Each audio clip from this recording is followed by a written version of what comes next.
하나님은 영이시니 예배하는 자가 영과 진리로 예배할지니라. 아멘. 거룩하신 하나님 감사합니다. 한 주 동안도 저희들을 눈동자와 같이 지키시고 저희들의 의지가 아니라 하나님의 부르심으로 다시 한번 거룩한 주일 주님 앞에 나와 예배하게 하시니 감사합니다.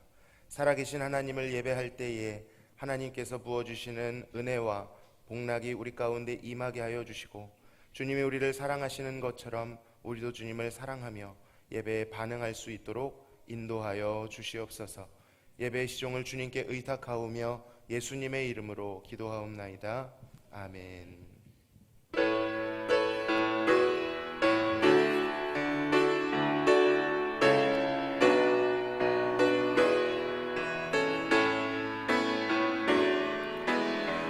주님 당신은 사랑의 빛 어둠 가운데 비추소서.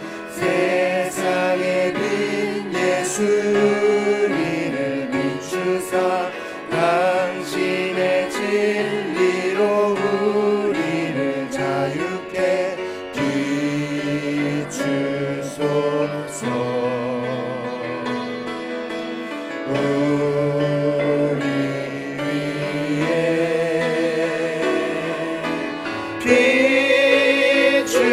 비추소서. 주님의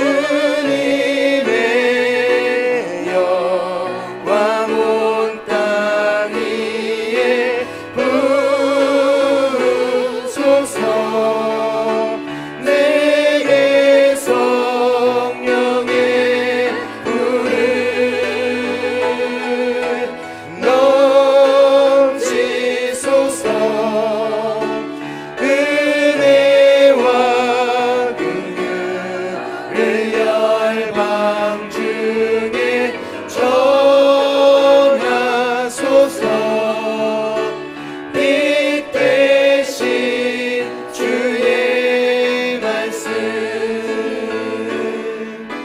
주님 당신은 사랑의 빛 어둠 가운데 비추소서. 세상의 빛 예수 우리를 비추사 당신의 진리로 우리를 자유케 비추소서. 우리 위에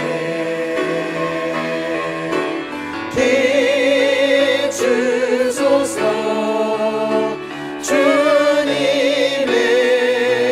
영광 온 땅 위에 부으소서. 내게 성령의 불을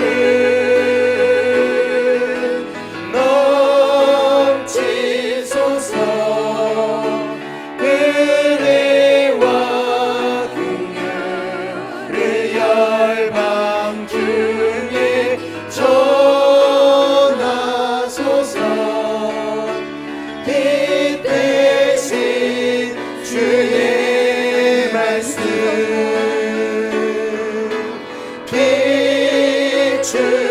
비추소서. 주님의 영광 온 땅 위에 부으소서. 내게 성령의 불을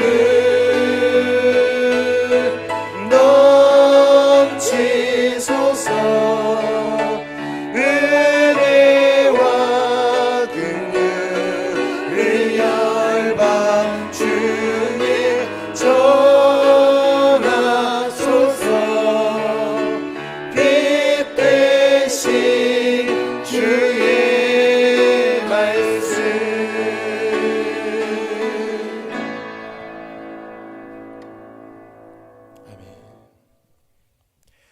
허물의 사함을 받고 자신의 죄가 가려진 자는 복이 있도다.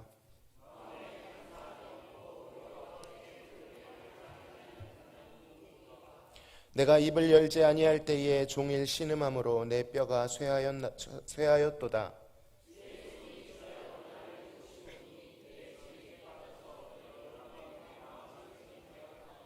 주께 내 죄를 아뢰고 내 죄악을 숨기지 아니하였더니 이로 말미암아 모든 경건한 자는 주를 만날 기회를 얻어서 주께 기도할지라.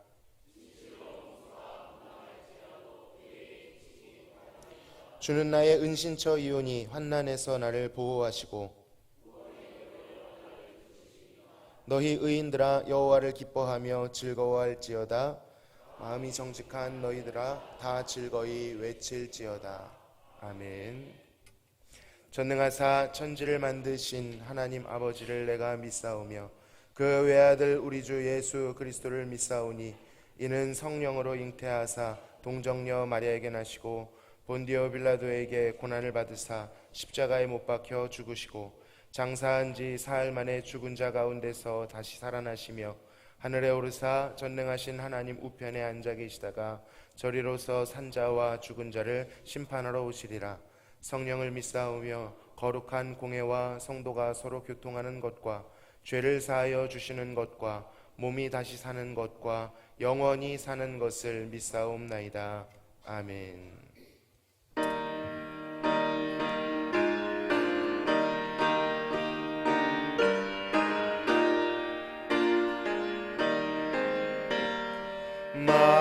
만유의 주제 존귀하신 예수 사람이 되신 하나님 나 사모하여 영원히 섬길 내 영광 되신 주로다.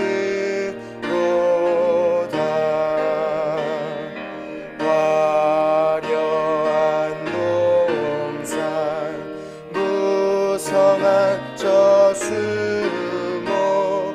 다 아름답고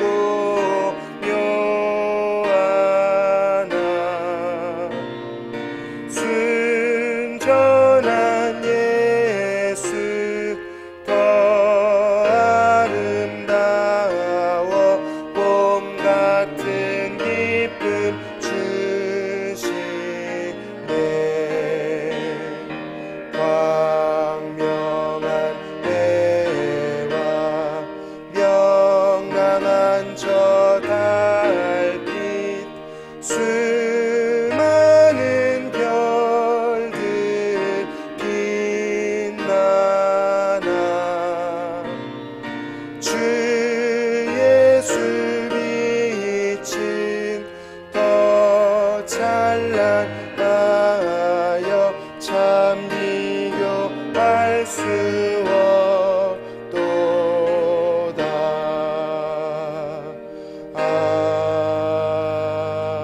아멘.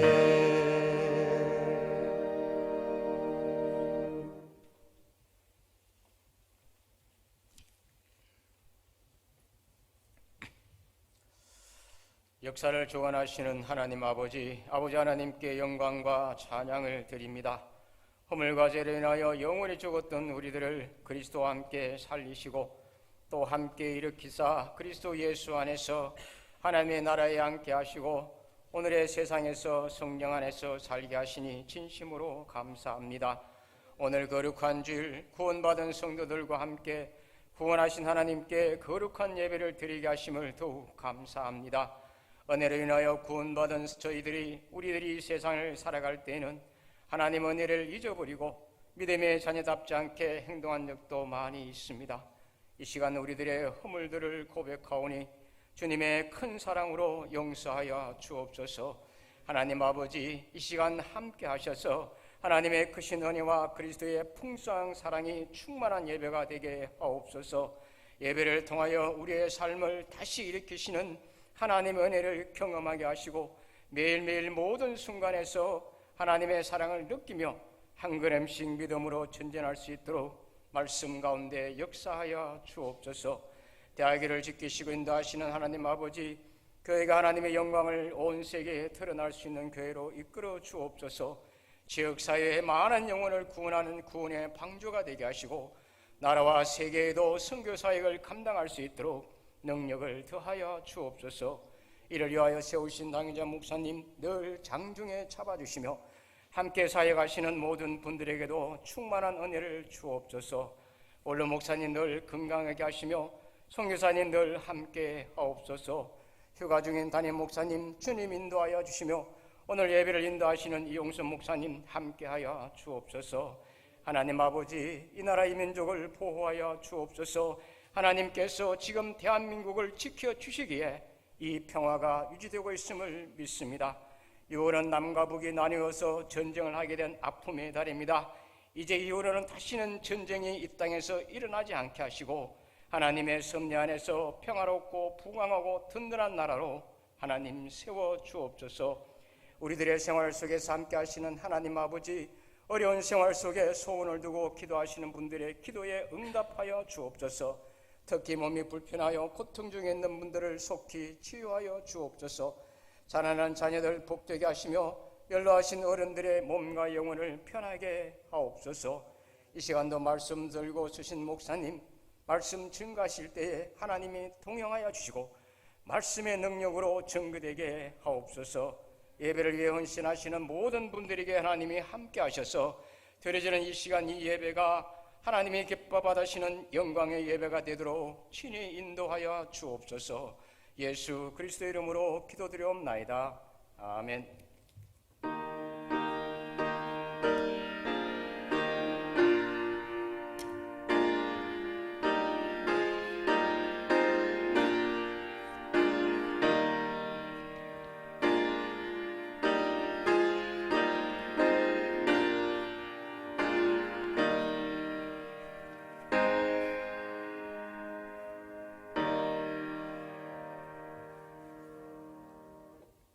함께 나누실 하나님의 말씀은 이사야 60장 1절에서 3절까지의 말씀입니다.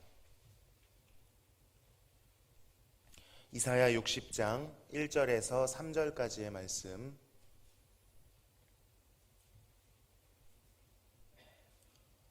네, 1절에서 3절까지만 우리 큰 소리로 다 같이 함께 봉독하시겠습니다. 일어나라, 빛을 발하라. 이는 내 빛이 이르렀고 여호와의 영광이 내 위에 임하였음이니라.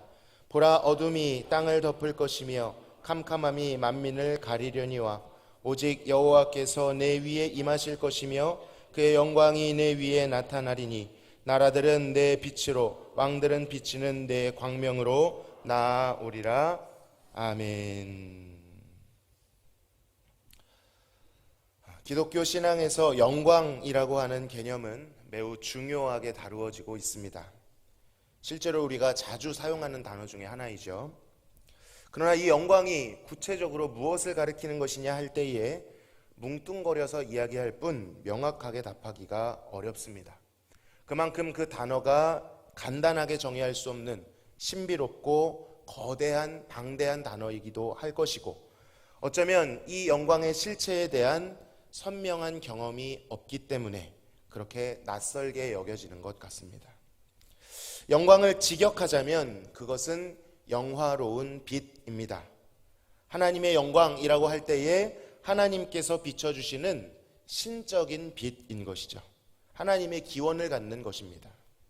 사람에게서 하나님께로가 아니라 하나님으로부터 인간과 피조물에게로 비춰지는 빛, 바로 우리는 이 방향성을 잘 이해해야 합니다. 그렇지 않으면 마치 하나님께 영광 돌린다는 것이 인간의 공로를 가지고 하나님께 올려드리면, 그저 정성만 드리면 하나님의 영광을 받으신다라고 착각할 수 있기 때문입니다.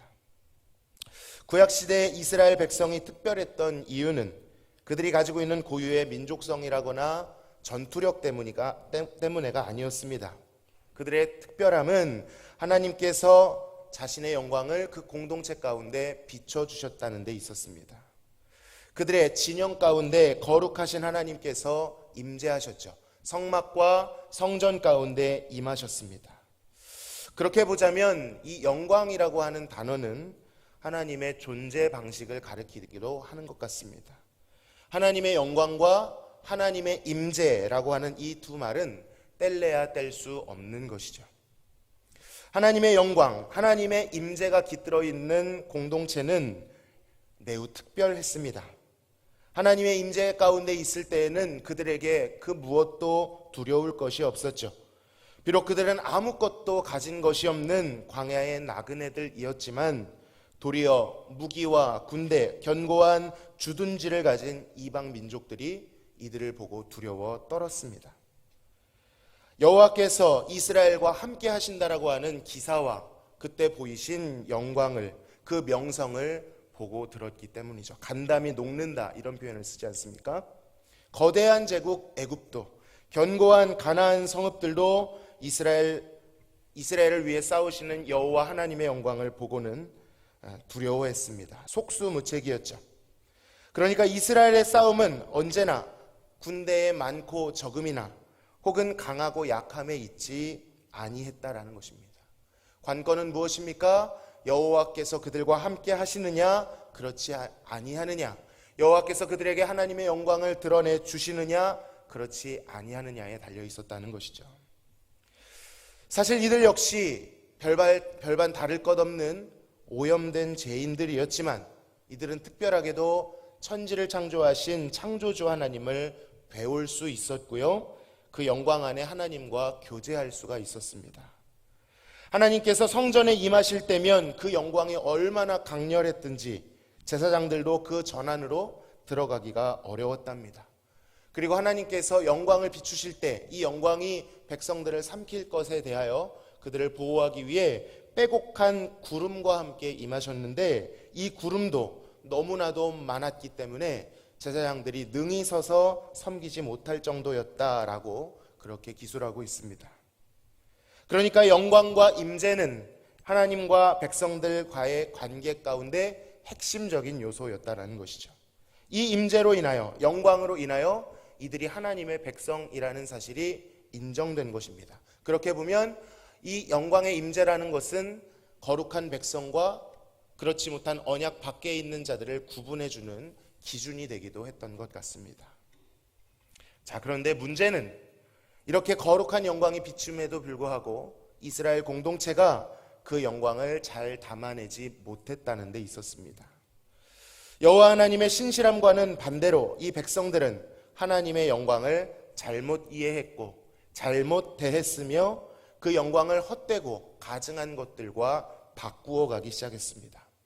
무서운 것은 여전히 종교적 틀은 가지고 있었지만 그 안에 하나님과의 바른 관계, 즉 하나님을 사랑하고 경외하는 것은 빠지고 그저 그 영광이 자신들에게 가져다 줄 혜택과 승리에만 심취해 있었다는 것입니다.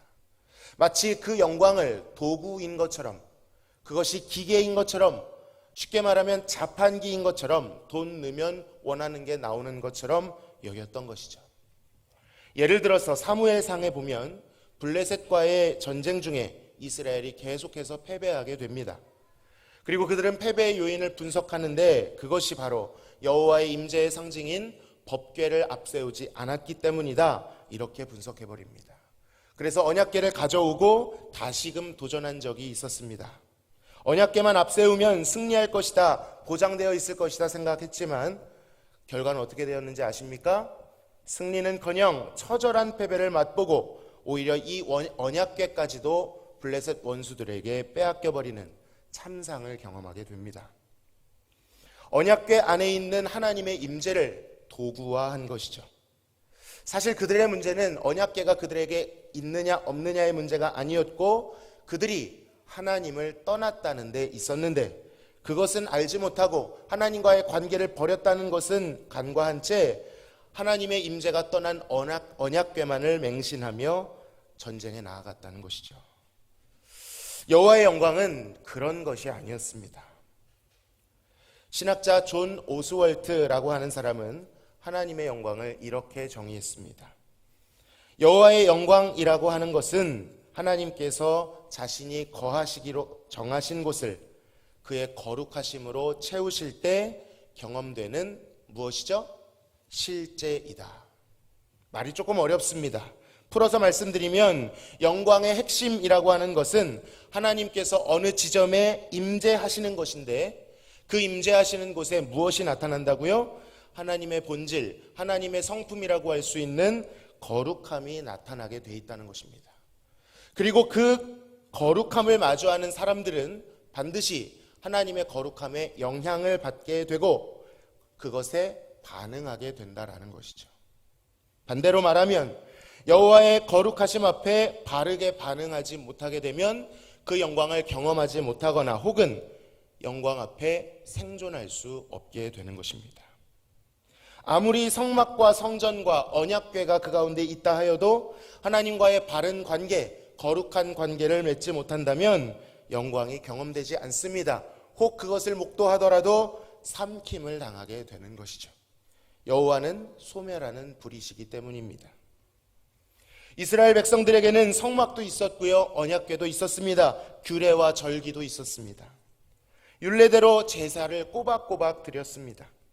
그럼에도 불구하고 여호와께서는 그 공동체로부터 그의 영광을 거두어 가셨습니다. 에스겔서에 보면 이방 민족들이 이렇게 조롱합니다. 저들에게는 여호와가 주신 성전이 있는데 왜 저 성전에는 여호와가 계시지 않는 것이냐. 너무나도 가슴 아픈 말이죠. 앞서 예로 들었던 언약궤를 빼앗기는 그 순간, 그 당시에 대제사장이었던 엘리 대제사장, 그의 며느리가 출산을 하게 됩니다. 그리고 죽어가게 됩니다. 그때 그가 죽어가며 그 아들의 이름을 이가봇이라고 지었죠. 여러분, 이가봇의 뜻이 무엇인지 아십니까? 영광이 떠났다라는 뜻입니다. 뿐만 아니죠. 여호와께로부터 복을 받았다라고 하는 바로 이 백성, 자부하는 유다 백성이 역사 속에 마지막으로 공식적으로 보였던 모습은, 물론 그 뒤에 후기도 있지만 남유다 왕국으로서의 마지막 모습은 무엇이었죠? 그들이 세운 왕이 비참하게 눈을 뽑히고 쇠고랑에 차여서 타국에 끌려가는 모습이었던 것이죠. 절대로 유다는 망하지 않을 것이다 라고 자부했는데 유다 왕국의 왕이 끌려가는 모습으로 선지서들이 그리고 역대기가 맞춰지고 있는 것입니다. 여호와의 영광을 떠나보낸 대가인 것입니다. 그리고 신약으로 넘어와서 마태복음 4장 16절에서는 그들이 여전히 흑암에 앉은 백성이고 사망의 땅과 그늘에 앉은 자들이었다라고 평가합니다. 여러분, 흑암과 그늘, 이것은 무엇이 없을 때 생기는 것입니까? 빛이 없을 때 생기는 것입니다. 여호와의 빛, 영광으로부터 떠나 있는 그들의 참상을 드러내고 있는 것입니다. 이러한 이스라엘 백성의 실패는 우리의 마음을 너무나도 무겁게 합니다. 분명 여호와께 직접 택함을 받은 공동체였는데, 그 영광이 깃들어 있는 공동체였는데 그들이 실패했습니다. 그리고 이 질문 앞에 남 이야기를 하듯 태연하게 받아들일 것이 아니라 우리는 절대로 그들과 단절될 수 없다는 것을 알아야만 합니다. 여러분, 우리는 좀 더 낫습니까? 사실 승산이 별로 없습니다. 과연 우리는 여호와의 영광을 담아내기에 합당하며 그 거룩함 앞에 견딜 수 있을까요? 불의한 것을 소멸해버리시는 그 불 앞에 자신 있으신지요? 저조차도 마음이 무거워지는 것이 사실입니다. 그래서 영광이라는 단어에는 무거움이라는 뜻이 있습니다. 그렇습니다. 하나님의 임재는, 그 본질은 무거운 것입니다. 하나님의 임재는 무거운 임재입니다. 그 임재를 생각할 때 오만방자하게 쉽게 경홀히 여길 수 없는 것이죠. 감히 얼굴을 들지 못할 정도로, 능히 섬기지 못할 정도로 감당하기 어려운 무거움이 그 안에 있습니다. 물론 여호와의 영광을 즐거워하고 영광을 그에게 돌린다라는 말, 너무나도 귀하고 좋은 고백이지만 그것은 절대로 당연한 이야기는 아닙니다. 도무지 그것들을 감당할 수 없는 죄인들 입장에서는 말이죠. 그리고 자격 없는 자들에게, 그 앞에 설 수 없는 죄인들에게 여호와의 영광은 곧 죽음을 의미합니다. 그런데 성경은 뭐라고 선언하죠? 여호와의 영광에 이르지 못하더니. 모든 죄인이 그 상태라고 선언해버리고 있습니다. 우리가 오늘 읽은 본문 전에 나오는 이사야 59장 19절에는 사람들이 여호와의 이름을, 그 영광을 두려워할 것이다 라고 표현하고 있습니다. 이 말은요, 결코 여호와께서 난폭하시거나 악의를 가지신 폭군과 같은 그런 분이시기 때문이 아닙니다. 그는 선하시며 거룩한 하나님이시지만 그 앞에 서 있는 불의한 자들, 죄인들이 그의 거룩함을 마주할 때 압도되는 두려움을 느낀다는 것이죠. 여호와의 말씀을 담아 전하는 선지자 이사야조차도 그랬습니다. 하나님의 영광을 그가 보았습니다. 그때 뭐라고 고백합니까? 화로다, 재앙이로다, 내가 죽게 되었도다.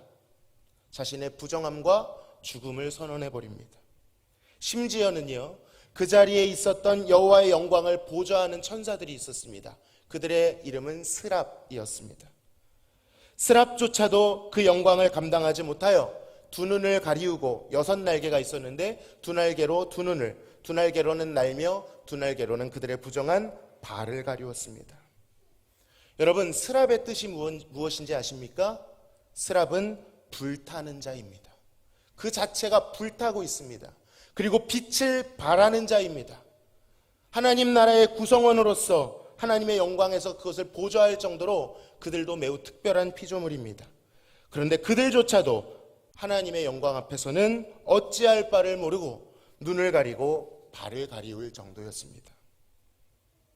사랑하는 성도 여러분, 우리는 여호와 하나님을 그저 옆집 마음 좋은 할아버지라거나 저 구름에 떠다니는 어떤 신령 정도로 생각해서는 안 됩니다. 혹은 너무 모르기 때문에 막연하게 저 먼 우주에 있는 분 정도로 뭉뚱거려 생각해서는 안 됩니다. 하나님을 아는 지식이 필요하다고 성경에서는 말씀하시죠. 그는 만군의 여호와이시며 심판하시는 하나님이십니다. 행위대로 갚으시며 노하시며 보응하시며 보복하시는 분이시라고 분명 이사야 59장 18절에서 말씀하십니다. 캄캄하죠. 깝깝합니다. 숨이 턱 막혀옵니다. 정말 하나님이 이런 분이시라면 우리 안에는 소망이 없기 때문이죠. 두렵고 답답합니다. 우리가 할 수 있는 말이라고는 여호와여 우리가 어찌하오리까? 우리는 어찌할꼬라는 탄식밖에는 없죠. 이 고백이 너무나도 뼈아프고 잔인해 보이기까지 하지만 하나님의 거룩하신 영광 앞에 아무런 소망이 없는 이 죄인의 탄식은 반드시 거쳐가야만 하는 과정입니다. 실제로 미국의 대부흥운동이 있었을 때 말씀을 듣던 성도들이 울며 몸을 벌벌 떨며 나와 강대상을 붙들고 이렇게 말했답니다. 내가 어떻게 하여야 구원을 얻겠습니까? 여호와여 여호와여 내가 어찌하오리까? 그렇게 울부짖음으로 부흥이 되었다고 합니다. 여호와의 영광은 우리가 경홀히 여길 만한 값싼 것이 아니죠. 무시하고 외면할 수 있는 것도 아닙니다. 너무 부담스러우니 저 멀리에 두고 피하고 그저 나를 속이는 그런 것이 아니죠. 오늘 본문 직전 59장에 역시 보면 여호와께서 살펴보셨다라고 말씀합니다. 무엇을 살피셨는고 하니 정의가 없고 사람도 없고 중재자도 없음을 살피시고 그것을 보신 후에 이상히 여기셨다라고 말씀하십니다. 방법이 없는 것이죠. 구원을 얻을 자도 없고 구원을 받도록 하는 중재자도 없으며 그 영광 앞에 구원을 얻을 어떠한 매개체도 없는 것입니다. 우리의 상황인 것이죠. 어둠에서 빛으로 나아갈 방법이 없는 것이죠. 그러니 어둠에 짓물러 있을 뿐인 것입니다. 자, 그래서 어떻게 하십니까? 여호와께서 직접 나서십니다. 정의가 없고 사람이 없고 중재자가 없음을 이상히 여기셨으므로 그가 자기의 팔로 스스로 구원을 베푸시고 자기의 공의를 스스로 의지하사 공의를 갑옷으로 삼으시고 구원을 투구로 삼으시며 보복을 속옷으로 열심을 겉옷으로 삼아 직접 나가십니다. 구속자가 시온에 다시 임하시겠다고 59장 말미에서는 선언합니다. 가망이 없는 자들에게, 빛 가운데 나올 수 없는 어둠에 짓물러 있는 자들에게 직접 구원을 베푸시기로 결정하시고 나서신 것입니다. 바로 이 무거운 구절들 뒤에 이러한 맥락 가운데 오늘 우리가 봉독한 선포가 등장하는 것이죠. 자, 아주 우리 큰 소리로 60장 1절을 봉독해 보겠습니다. 시작! 일어나라 빛을 발하라. 이는 내 빛이 이를 얻고 여호와의 영광이 내 위에 임하였음이니라. 아멘. 방금 전까지만 해도 우리는 절망을 이야기했었습니다. 그런데 갑자기 이 말씀은 무슨 의미란 말입니까?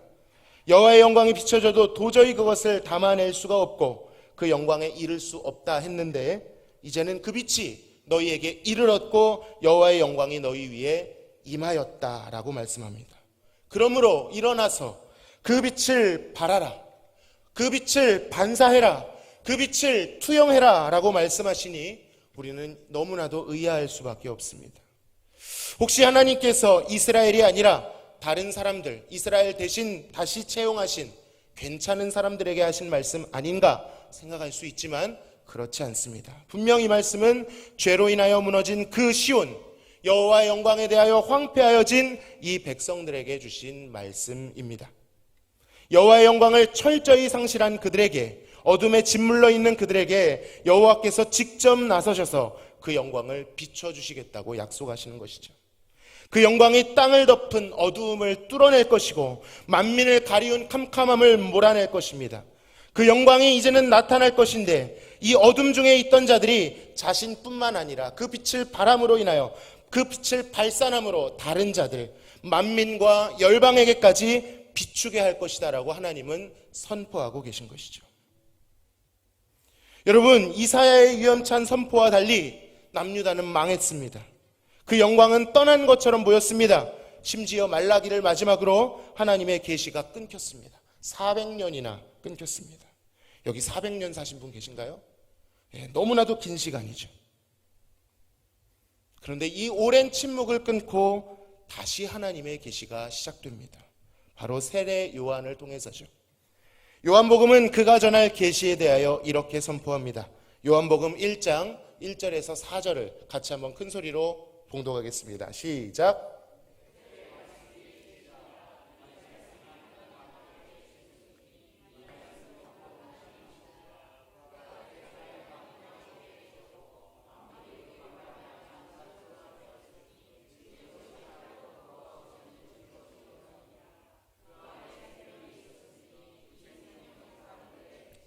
네, 9절입니다. 참빛 곧 세상에 와서 각 사람에게 비추는 빛이 있었나니. 14절입니다.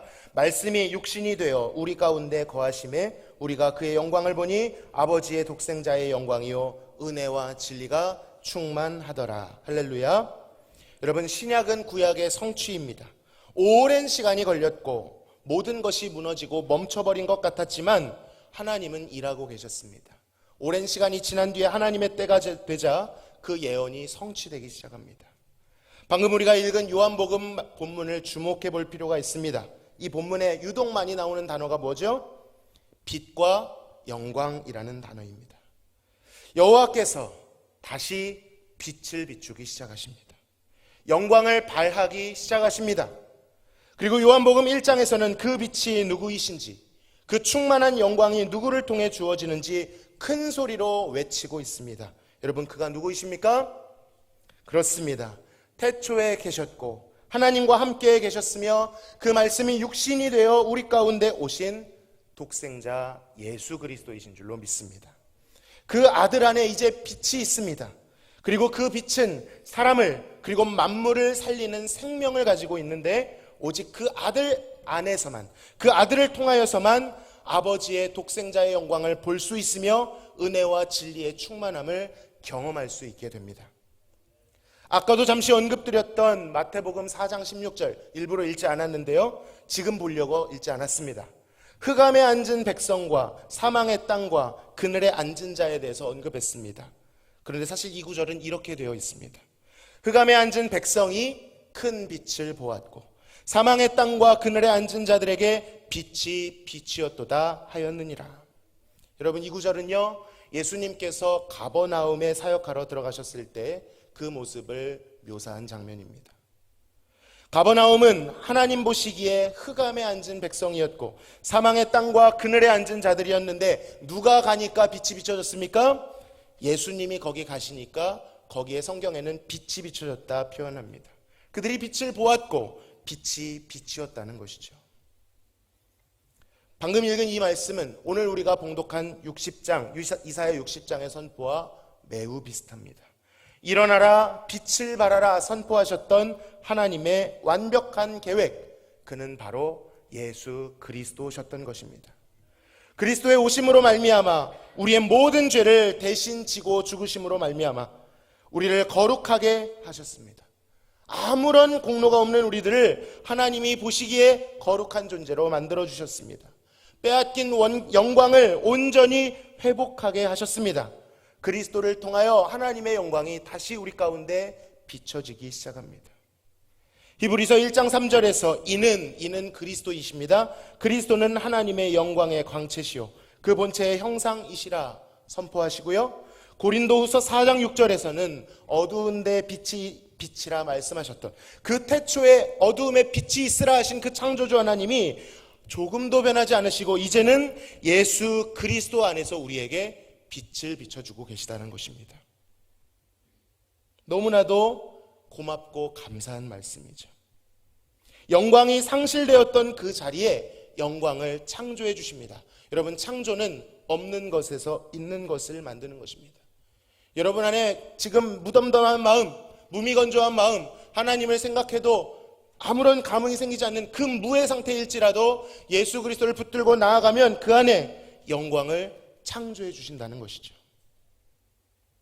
성막과 성전에 깃들어 있던 여호와의 영광은 비교할 수 없을 정도의 월등하신 예수 그리스도의 충만한 영광이 비춰지게 됩니다.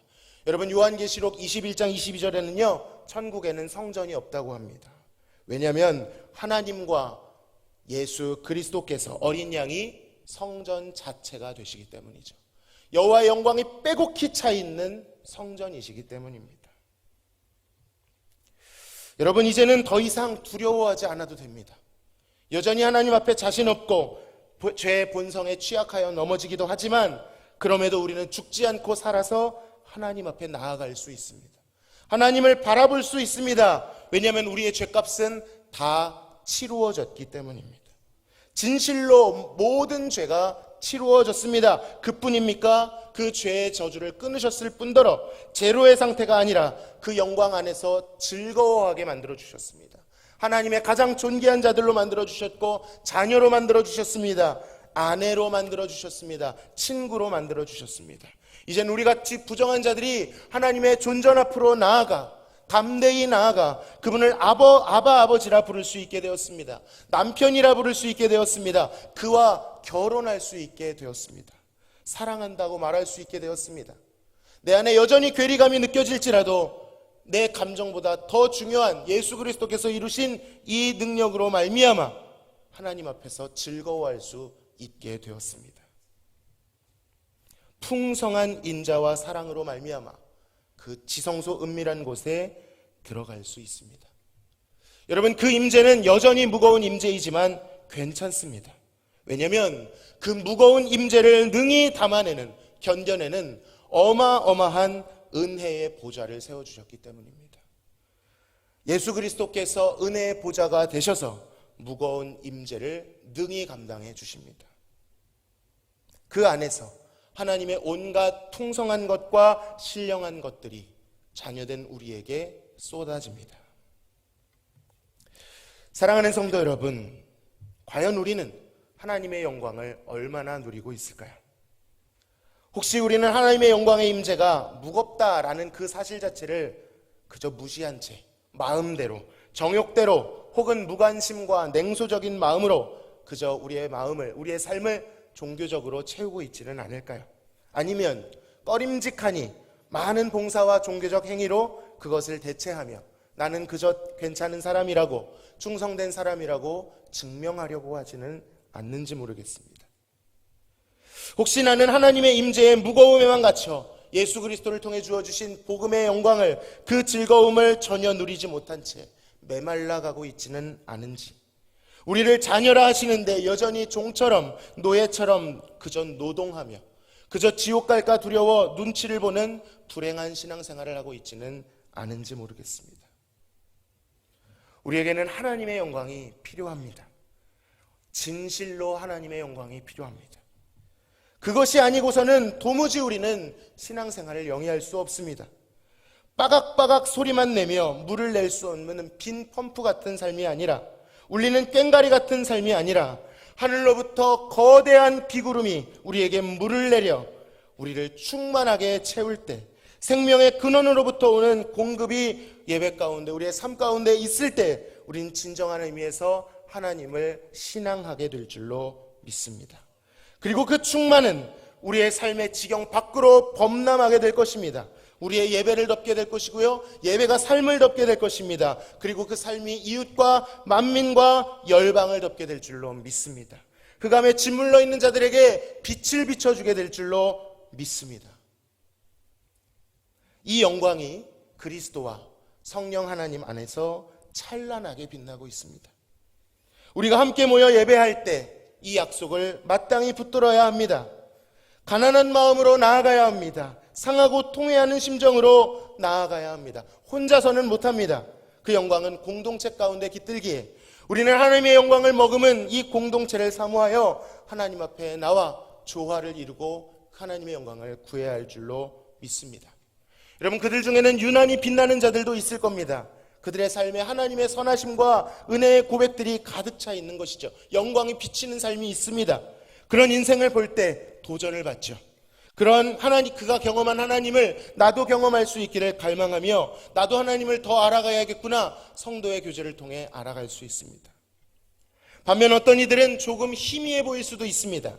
영광이 비춰지고 있음에도 불구하고 복음을 누리지 못하고 실족하고 죄 가운데 넘어지기도 합니다. 그러나 영광을 머금은 공동체는 그들을 쉽게 정죄하거나 무관심으로 대하지 않고 권면하며 독려하며 함께 가야 하는 것이죠. 거룩함 가운데 함께 나아가야 하는 것입니다. 여러분, 하나님의 영광은 하나이지만 그 영광을 반영하는 성도의 삶은 각자 다 다릅니다. 별의 영광이 다르고 달의 영광이 다르듯이 우리가 한 주 동안 경험한 하나님의 영광은 다를 수 있습니다. 그러나 우리가 서로 모여 성도의 교제를 나눌 때, 하나님의 영광 안에 깃들어 있는 이 교제를 나누기 시작할 때, 이것은 조화를 이루어 상빈, 서로 빛나게 할 줄로 믿습니다. 철이 철을 날카롭게 하듯이 서로의 영광을, 얼굴을 더 빛나게 할 줄로 믿습니다. 말씀을 맺겠습니다. 사랑하는 성도 여러분, 영광을 구하시기 바랍니다. 모세처럼 주여 주의 영광을 내게 보이소서라는 갈망과 목마름이 우리에게 있어야 합니다. 영광을 잃어버렸다면 이스라엘의 실패처럼 우리도 아무것도 아니게 됩니다. 많은 것을 누리고 세상적으로 가지고 있다 해도 우리의 삶에는 곤고함과 비참함이 흐를 것입니다. 그러나 영광을 맛본 자는 더욱 알아가게 될 것이고, 영광을 버린 자는 더 빈곤하게 될 것입니다. 그렇게 하나님의 영광 가운데 나아갈 때 우리는 부한데 처할지라도 가난한데 처할지라도 괜찮습니다. 하나님의 영광만 내 앞에 있다면 더욱 감사하게 되는 것이죠. 그러한 삶에 하나님의 임재가 가득한 삶을 살아갈 때 From glory to glory, 영광에서 영광으로 만민과 열방까지 그 영광은 나아가게 될 것이며, 그러한 예배와 우리의 삶을 보고 이 지역과 믿지 않는 거민들은 저곳에 하나님께서 살아 계시구나, 저곳에 참으로 생명이 있구나 감탄하며 주의 영광 가운데 나오게 될 줄로 믿습니다. 기도하시겠습니다. 하나님 아버지, 감사합니다. 주의 영광을 우리에게 비춰 주시옵소서. 하나님의 영광이 없이는 아무것도 할 수 없는 죄인들이오니 주의 영광의 광채를 비춰 주시옵소서. 스스로 그 영광을 볼 수 없는 죄인들입니다. 그러나 우리를 위하여 예수 그리스도께서 그 보배로운 피를 흘려주셨사오니 하나님, 이제는 우리가 영광을 회복하였고 아버지 앞에 존귀한 자가 되었음을 믿음으로 붙들고 나아가게 하여 주시옵소서. 우리의 예배에 예수 그리스도가 가득 차게 하여 주시옵소서. 성령이 가득 차게 하여 주시옵소서. 그 예배가 우리의 삶까지 지경을 넓혀가게 하시고 그 삶이 나에게 갇혀 있는 것이 아니라 만민과 열방에게로 뻗어나갈 수 있도록, 영광에서 영광으로 나아갈 수 있도록 인도하여 주시옵소서. 감사하며 예수님의 이름으로 기도하옵나이다. 아멘.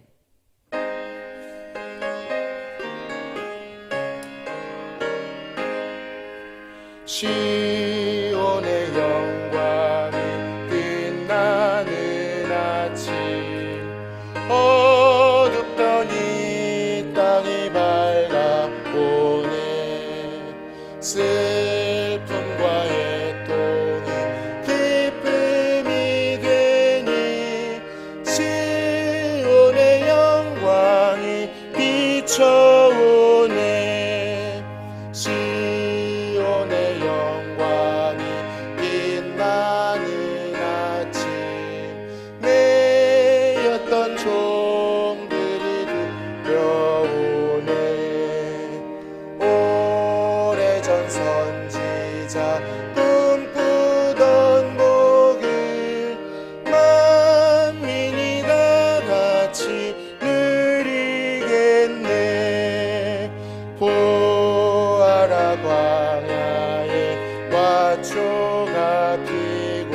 쏟았던 시냇물을 흘러보내 이 산과 저 산이 마주쳐 흘러 주의 순종을 찬송하네.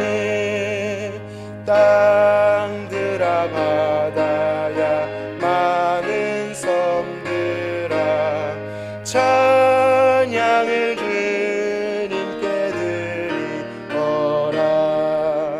싸움과 죄악이 가득한 땅에 찬송이 하늘에 사무치네. 아멘.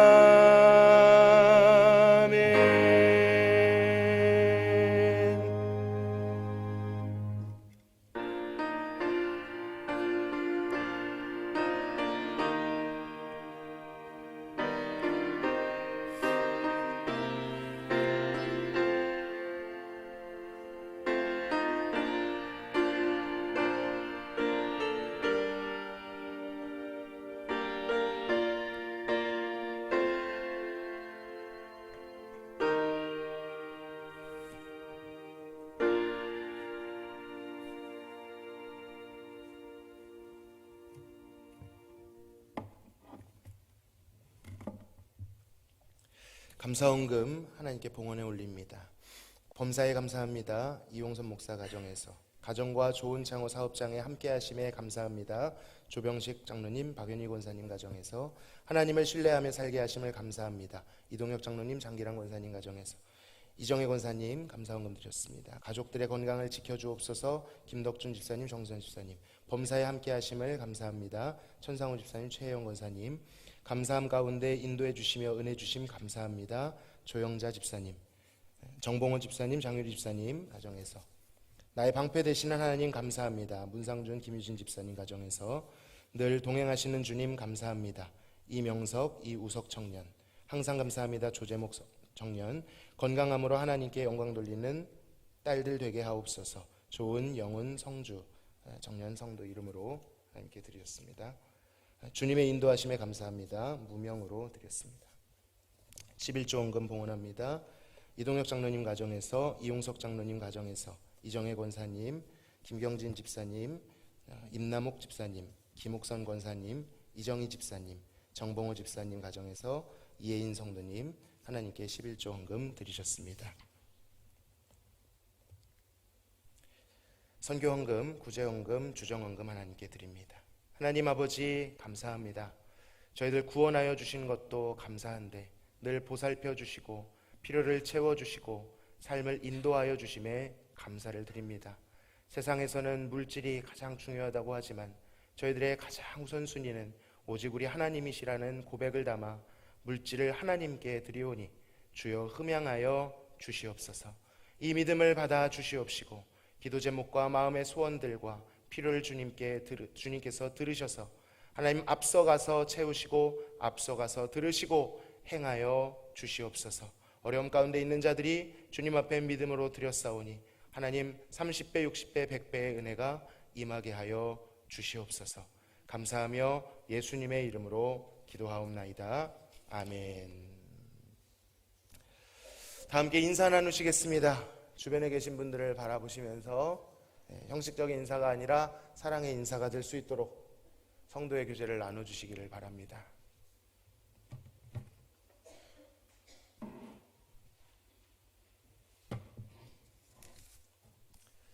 좀 서툴죠? 담임 목사님이 너무 이렇게 능숙하게 하시는데 교회 소식 전해드리겠습니다. 다음 주 3부 예배는 사여선교회 헌신예배로 드립니다. 노회연합회 주간 교사강습회가 6월 24일 토요일 오전 10시에 중부교회당에서 개최됩니다. 교사들은 일정을 미리 조정해 주시기를 바랍니다. 1층 게시판에 포스터를 붙여 놓았습니다. 참고하셔서 미리 일정을 조정해 주시면 감사하겠습니다.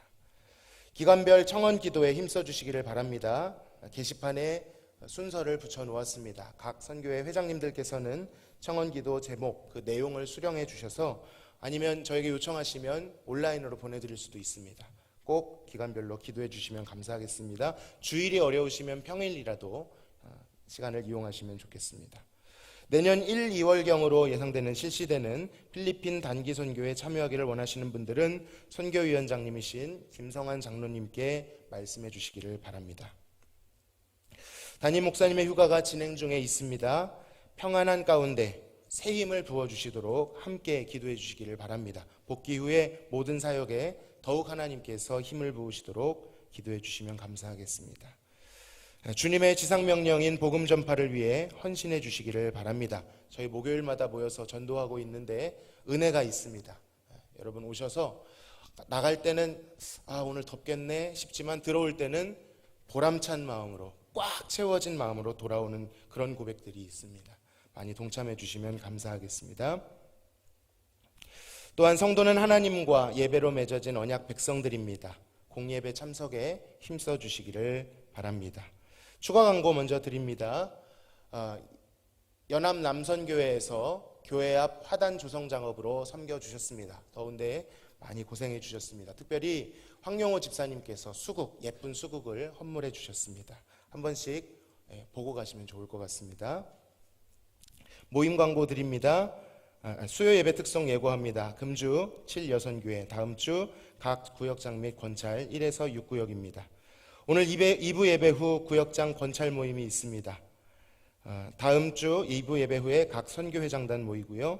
매주 목요일 노방전도를 위해 모입니다. 많은 참여를 부탁드립니다. 다 함께 일어나서 찬양으로 하나님께 영광 돌리시겠습니다.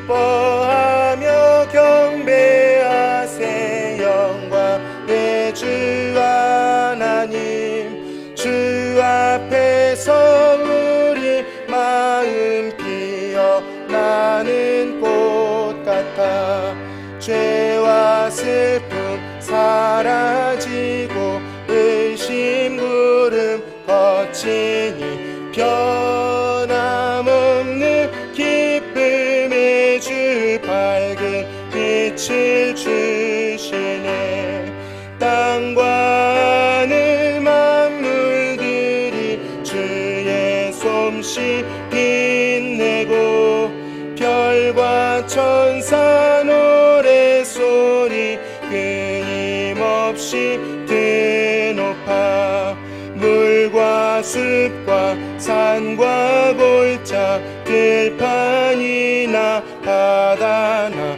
모든 만물 주의 사랑 기뻐 찬양하여라 우리 주는 사랑이요 복의 근원이시니 삶이 기쁜 샘이 되어 바다처럼 넘치네 아버지의 사랑 안에 우리 모두 형제니 서로 사랑하게 도와주시옵소서 새벽별의 노래 따라 힘찬 찬송 부르니 주의 사랑 줄이 되어 한맘 되게 하시네 노래하며 행진하여 싸움에서 이기고 승전가를 높이 불러주께 영광 돌리세 아멘.